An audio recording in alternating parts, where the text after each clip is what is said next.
Великолепный Андрей Есипенко против Антона Геккаро. Погнали! Обязательно подпишись на канал, чтобы получать больше секретных шахматных фишек. Е4, Е5, развитие, рокировка, слон Е7, Д3, дополнительная защита, Д6.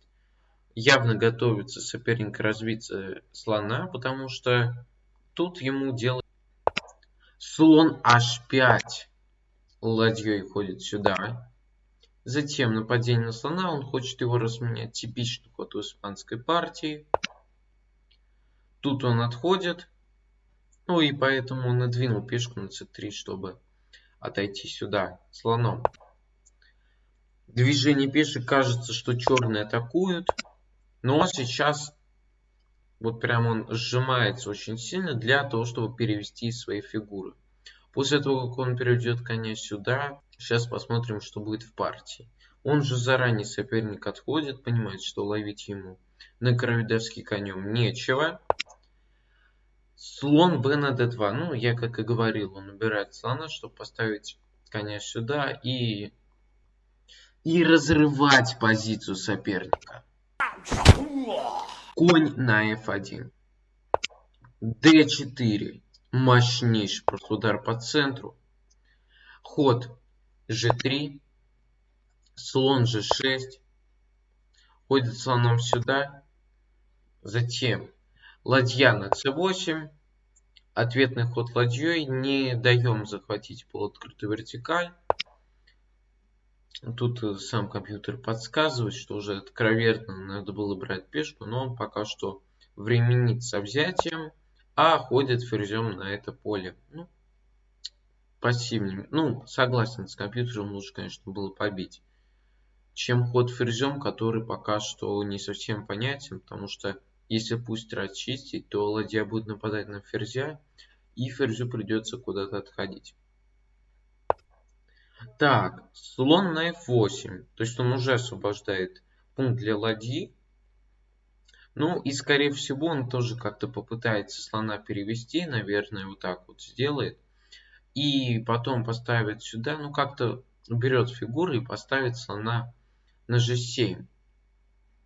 Либо просто этого слона разменяет. Ну уж если он так хотел сделать, то уж надо было меняться на коня тогда. Но уже поздно. Слон, вообще ферзь на f1. Ход ферзем. Ладья на cd1. То есть теперь, ну как бы ладья охотится за ферзем. Ну, тут ферзь стоит очень пассивно. Тут он стоял гораздо лучше, если честно. То есть мне кажется, Есипенко просто улучшает свои фигуры. Ферзь на d7. Затем нападает на слона. Ферзь на d8 отходит. И тут он уже ходит конем, захватывает откровенно поле. Ну, на его месте я бы, конечно, побил бы коня. Пускай он и был бы очень сильным. И конь сбоку был бы... Ну, как бы сдвоение пешек, во-первых, не будет. А во-вторых, от бесполезного слона избавимся. Зря все-таки не бьет, потому что если он бы побил, потом бы Есипенко побил, а затем напал бы он на коня, то после отхода, ну, к примеру, туда же, на это поле, он пошел спокойненько слоном сюда, и тут уже, хоть и пешка заперти, потом можно и сделать удар в любой момент. Ну, потом ладью подвести и сделать удар на f5, и тогда вообще, мне кажется, и слона освободить, и тут уже будет, ну, как минимум, равная позиция. Так, ферзь на e2 он играет. Затем взятие. Ход ладьей, ну что-то они ладьи туда-сюда двигают. Поэтому пока что g3 отходит. Кажется, такая прям равная борьба. Ну, просто они не хотят рисковать. То есть, ну... А вот это он уже ставит опасно ферзя, потому что в любом моменте... Потом сюда, ну и толку от ферзя тут нападает на пешку, но он сейчас ее защитит, если пенка и пойдет атака пешками, скорее всего, потому что, ну, король более-менее в безопасности, позиция закрытая, и на атаку пешками вот такие вот раздробленные от Гихару вряд ли что-то смогут сделать. А3 отходит. И мощнейший прорыв на b4. Взятие. Нападение на коня, отход и взятие пешки. То есть он пешку отыграл, пешечную структуру вверх подвинул. То есть, ну, пока что белые начинают потихонечку надавливать, и преимущество пространства пока что на их стороне, притом серьезное. Вот видите, куда он ставит слона. Теперь он упирается аж в две пешки, и толку от него очень мало. Ходит сюда, и пока что он ходит сюда. Так. А вот это очень странный ход от мастера, потому что... ну он как бы эту пешку отдает, а потом эту. Ну, как бы хочет раздобить структуру. В принципе, возможно ход, да.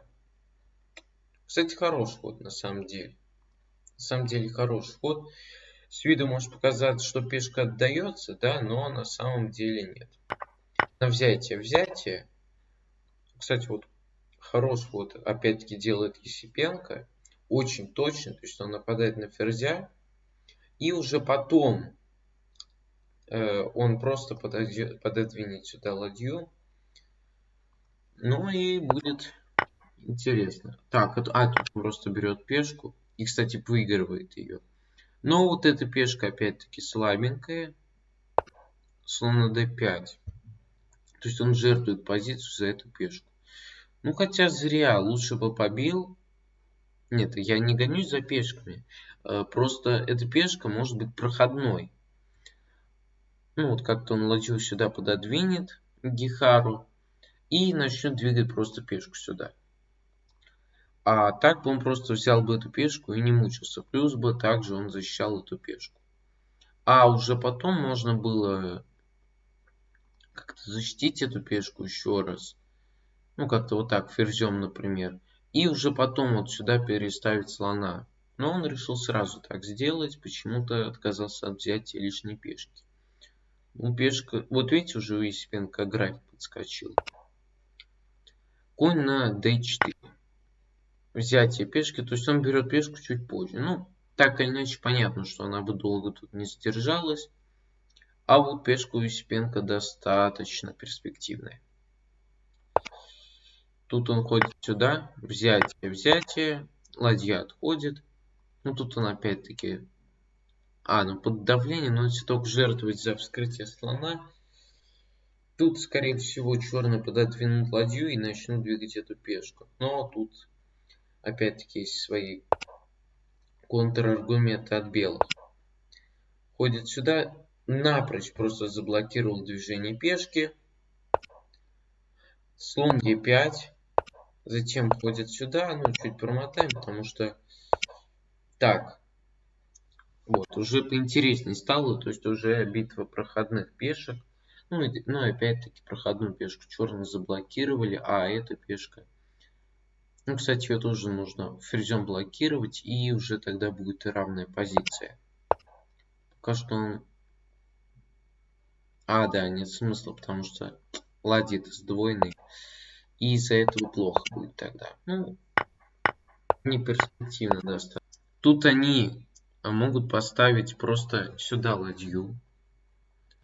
И побеждают, как это ни странно звучит. И просто вот на закрытие получается такой вот ход.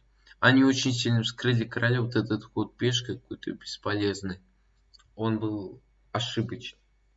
И из-за этого они проиграли. Там играть, поэтому ждите следующих видео именно с моими шахматными партиями.